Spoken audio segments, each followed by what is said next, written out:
It all started what felt to me like yesterday. But in reality, I have no idea how much time has passed. You see, I needed to have surgery. Nothing major, but I needed to have my gallbladder removed. It's a relatively small procedure, but I was having so much pain from it had to be done. If you know the pain, you know why I had it done. Anyway, I had this operation planned on this scheduled day. Illegible. My wife and daughter were with me at the hospital. If the surgery goes well, I could go home the same day. But the thing is, in the current times, something strange seems to lurk in the air. I know it sounds strange, but we've heard on the news that the weird radio waves have been picked up everywhere around the world. So much that it has been interfering with electronic devices everywhere, from phones and microwaves acting weird to complete blackouts in some cities. It's been going on for a week now. People are still trying to do their jobs and day-to-day life is mostly the same.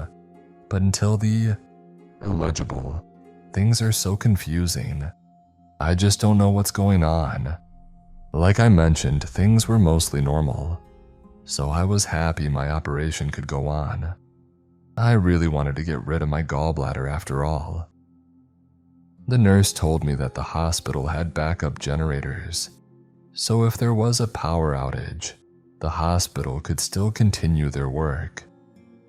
They even had small sleep devices for each patient to keep them in a coma-like state. In case the backup generators failed, these devices would prevent patients from waking up in the middle of surgery. It would also keep the patients in a sleep state after procedures, so they could rest their bodies a bit more. The patient would remain in a coma-like state until the device would stop working. My mind was a bit more at ease. I've read about people waking up mid-surgery, and I definitely did not want that to happen. The kind nurse mentioned that this rarely ever happens and it's a common fear among patients. She also said that I was lucky with the sunny room, as the sleep device was solar powered. It could store energy for 3 months before needing sunlight again. More importantly, we're here to help you all the way through, I remember my wife saying. Yep, was the short response from my teenage daughter. She barely looked up from her phone. When you wake up, we'll be right here next to you, she smiled. I never knew how right she was. Illegible to the sight of that. But at the time, my wife's beautiful smile gave me hope and comfort. I know my daughter seemed so uninterested, but she was always so sweet. It's just part of being a teenager to be a little distant at times. The wait in the hospital wasn't long. Within an hour, I was called up for surgery. Good luck, Dad, my daughter shouted. She had even put her phone to the side. The look in her eyes showed me that she might have been more nervous than me about the whole situation. We love you, honey, I heard my wife saying as I was being taken away. I took a deep breath. It's just a small procedure, I thought 3 times in a row. I'm not so sure why I was getting so anxious about it all of a sudden. I'm usually a pretty calm and down-to-earth person, although a surgery is not something you'll experience every day. The nurse asked if I was nervous. Yeah, a little bit, I said. That's normal, she said. Most people are, but you're in good hands here. I knew I was in good hands. She pushed me through a long hallway, and as I looked at the passing ceiling lights, I noticed a flicker in the light. Yes, it happens more often lately, the nurse said. Even if it was a daily occurrence now, it did not help in easing my mind. The lights flickered twice more before reaching the large door at the end of the hallway. She parked my bed in front of the large door. Then she held her badge in front of the scanner next to the door. After a few seconds, a long monotone beep was heard. Huh, the nurse exclaimed. She tried her badge again. Again, a long beep. The door remained frozen still. She looked at the little screen above the scanner. What's error 79225.2116? She said to herself. She peeked through the small circular window in the door, then tried her badge in front of the scanner again. Now a short beep was heard. The door finally opened. It probably has to do with all the radio wave interference lately, she said, followed by a sigh. She paced a bit faster now. I looked around to see all the people in their olive green surgery suits. They hurried past me left and right. It gave me a feeling like everyone was in a rush. A lady came up to us and said, "Hello, sir, I'm your anesthetist today." She probably said it with a smile. I couldn't see her mouth with the mask on. "You're a bit early, we're still cleaning the operation room for you." I saw the previous patient a few feet away. He was clearly knocked out good. His head hung to the side and his face was pale like a ghost. "Early," the nurse laughed. "I thought we were late since the door wouldn't open." The anesthetist gazed at the nurse. "Oh well, there are some technical issues here, but luckily nothing big yet." She thanked the nurse. "We'll take over from here." It took a few minutes before we were able to go into the operation room. The anesthetist said she would start with inserting the IV. In the meantime, I was looking around the rather large room. A lot of doctors, surgeons, nurses, and medical professionals were walking all around. I could tell the urgency in their body language. It's like they... illegible. Everyone was making haste, like they all needed to finish their job quickly. As I was staring at them, I suddenly felt a sharp sting in my left hand. My body reacted with a short shock. "Oh, sir, I'm so sorry," the anesthetist said. "I forgot to warn you about inserting the IV. It's quite busy here. I completely forgot to tell you to brace yourself a bit." I told her it was fine, but in reality, with everything that was going on, I felt more and more nervous. After a short wait, the operation room was cleaned and I was rolled in.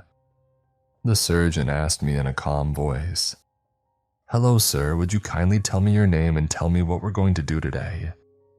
I answered him and he nodded. "When was the last time you ate something, sir?" I answered him again and was reminded how I didn't eat in the last 14 hours. I suddenly realized how hungry I was at this point. "We will now start putting you under anesthesia so we can start the operation," the surgeon said. An assistant put a mask on my face. "You might feel a little dizzy now. Please count from 10 to 0 slowly." I could hear some sort of machine suddenly started beeping rapidly in the distance. I heard someone saying loudly, "Really, it's going into error mode now." I remember nothing after that. It all went black. Like a candle being blown out, my consciousness just disconnected. I don't know how long it took, but it's like my brain slowly came back online. I had no dreams, no sense of time passing, and thankfully no sudden wake-up during surgery. There was only blackness and void. I could barely open my eyes. The light was too bright to see anything. I heard absolute silence. No voices, beeping sounds, just nothing. My back was the first thing I felt, like I'd been sleeping in way too long. The back of my head felt sweaty. I was actually surprised how awake I was, like the lights in my mind were turned off, then immediately on again. I lifted my head up and rested it on its left side. The fresh air on the back of my head felt good. I slowly moved my hand to where my gallbladder used to be. The gauze that was on the wound fell off with the slightest touch of my left hand. I thought about how poorly it stuck to the wound. They probably did that in a hurry as well. I did feel my right hand, but I couldn't move it as freely as my left hand, like some object was on top of it. I was slowly trying to squint my eyes open, but they were still strongly blinded by the light. I didn't feel anything from the wound. Painkillers probably. I wanted to know how it felt, even if it would be better not to touch the freshly made cut. Curiosity got the better of me though. A little feel wouldn't hurt. Besides, the gauze had already fallen off. I slowly moved my fingers over my stomach to the wound on my chest. I felt a little dent in my skin, but it was strange. I felt a bit further around the area, but there were no stitches, no signs of broken skin, just the dent in my skin. It felt like a scar already. I started to move more parts of my body. First my toes, then my feet, and finally my legs. All intact, but my right hand still felt like it had something on it. I could lift it a little bit. I didn't want to throw it off without seeing what it was. So again I tried opening my eyes. Finally something came into my field of sight. My head was facing the door of my hospital room. I saw the rays of sunlight on the door. As I looked at the rays of light, I saw how it reflected every bit of dust that was floating in the air. Man, this room looks dusty with the sun shining on it. As my eyes got used to the light, I saw more of the room. My clothes were neatly folded on the little nightstand next to the hospital bed, exactly how I left them there. I couldn't help but notice how much dust was on them. In fact, the whole nightstand was covered in a thick layer of dust. How could that be? I wanted to sit up a bit more but was reminded of the object that was laying on my right hand. I turned my head to the right to see what kept my hand in place. What I saw next was an image I will never forget until my last day on Earth, if I even have many days left. On my right hand rested another hand, a skeletal hand. Its gray bones were clenched on my hand like it still had some form of grip. But it was not only a skeletal hand. My sight followed the hand to the remains of the body it was attached to. I turned my face further to the right and stared directly into two black eye sockets. The skull was just a few inches away from my face. This startled me so bad that I flinched backwards, so much that I fell from the bed on the other side. It must have looked cartoonish how the dust sprung up when I landed on the ground. Still in a bit of a daze, I gathered the strength to stand up. I looked at the skeleton that now had fallen forward on the bed. It was then that I noticed the second skeleton. It sat in a chair in the corner of the room. It had its legs folded on the chair.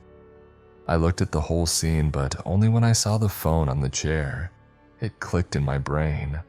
That was my daughter's phone. That would mean that I was looking at my wife and daughter as completely bare skeletons. There was not a sign of skin on them. I dropped to my knees. I looked at the skeleton that used to be my wife.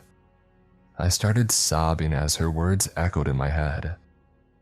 "When you wake up, we'll be right here next to you."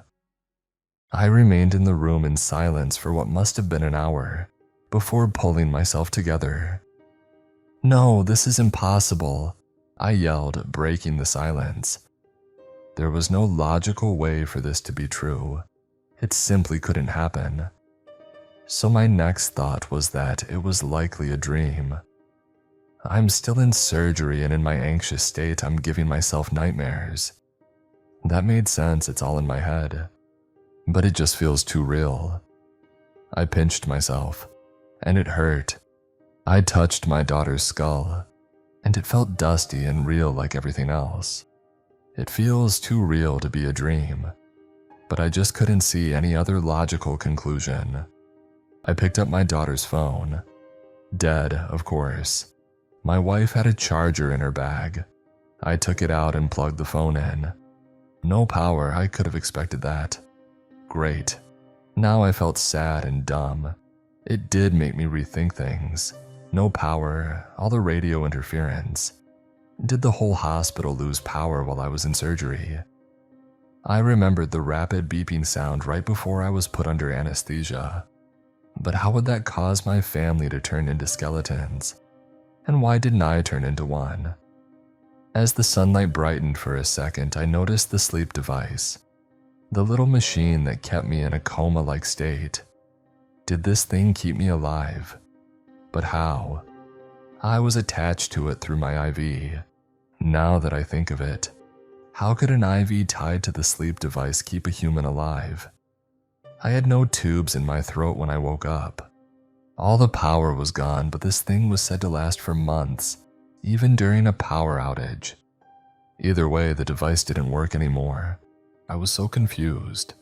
I needed help or someone who could explain things to me, and so I put on my clothes. They felt all worn and dirty, but I just bought the set last week. It didn't matter. I looked back into the room one more time. My brain could not accept this truth yet. I walked out the room and started looking for other people. I stepped into the hallway and the whole atmosphere here was the same. Everything was just dusty and felt abandoned. I saw multiple skeletons scattered across the floor. My stomach growled like crazy. No wonder I felt like I haven't eaten in days. I decided to go grab something to eat first. I followed the directions to the cafeteria. All the way there, I couldn't find even a single sign of life. There were only bare skeletons. I noticed how all of them just seemed to have been frozen in what they were doing. Like they were just doing their thing and suddenly everyone simply froze in place. I saw the skeletons of what were once men and women, but also children's skeletons. And I even saw what looked like a baby, likely still inside its mother's womb. I walked into the kitchen area of the cafeteria. I opened the fridge there. It was a horrible decision, because as soon as I opened it, a foul stench came from it. The inside of the fridge was covered with a thick layer of black mold. I slammed the fridge door shut. I looked around the kitchen cabinets. The best thing I found was canned soup. I had no way of cooking it, but cold soup is better than nothing. I opened the can. It still smelled okay. The taste of cold soup was still disgusting. I'm glad I still kept searching in the meantime, because eventually I found a jar of honey. Honey never expires. I took the jar, a spoon, and 2 bottles of water with me. Just as I made my way out of the kitchen, I heard a loud bang behind me. I turned quickly. There was nothing there. The only thing I saw was the kitchen door slowly closing and a can of soup rolling on the floor. While I initially hoped to find a living person, I prayed that this was just an animal. As the exit was close, I thought it would be wise to check the outside world. I walked in the direction of the exit and occasionally ate a spoon of honey. The huge revolving doors at the exit were out of order. The small door next to it was open. When I came outside, the only thing I could see was a yellow-brown thick fog, but somehow the sunlight still came through. I stood outside for a short while. I'm not sure if I should try and find my car, but in this fog I couldn't drive home. What would I even do if I managed to get home? As I was contemplating what I should do next, I heard something in the distance, a high-pitched electronic sound. I tried to focus on where it came from. As I was doing so, the sound came closer very quickly. It went from 0 to 100 fast. I stepped back towards the hospital slowly. It got so loud that it hurt my ears. I ran back inside, and before I knew it, I could hear a loud thud outside the hospital. I looked back and saw something I can't fully describe. It was like a large, black, hazy shadow. I turned and ran back through the hospital entrance hall. I looked back again. The shadow took on a human size. It moved in what I could only describe as a glitchy way. It moved fast through the entrance hall towards me. It snapped itself in one place, then snapped itself a bit closer to me. I was frozen in place for a second, but when I heard the high-pitched electronic sound, I came to my senses and ran back deeper inside the hospital. The only place I knew where I could go was back to my wife and daughter. I heard the entity following me. I didn't dare to look back. I ran with every bit of strength I had in my body. When I finally reached my hospital room again, I ran inside and shut the door. The sound immediately stopped. I sat on the floor between the skeletons of my wife and daughter, waiting for this creature or supernatural being to burst in and devour me. But nothing happened. It remained silent, like it was never even there. The silence took over again. Nothing makes sense to me now. It seems like the whole hospital died out and time stood still for decades, or maybe even centuries. I have no idea how much time has passed and why my body would survive without food or water for so long. I'm not sure what killed everyone, and I'm not sure what caused it. I've been thinking to either step out there and face it, or if I could maybe attach myself to the sleep device again and see when I wake up again. I'm lucky to have found this notebook in the nightstand. Now I can write down what happened to me. I want to ask to whoever finds this notebook to please share it. Tell it, or if the world is ever online again, publish it somewhere so people know what happened. I don't think I'll survive this. I see it moving in front of my door every now and then. So please don't let me or my family be forgotten. Sincerely, illegible.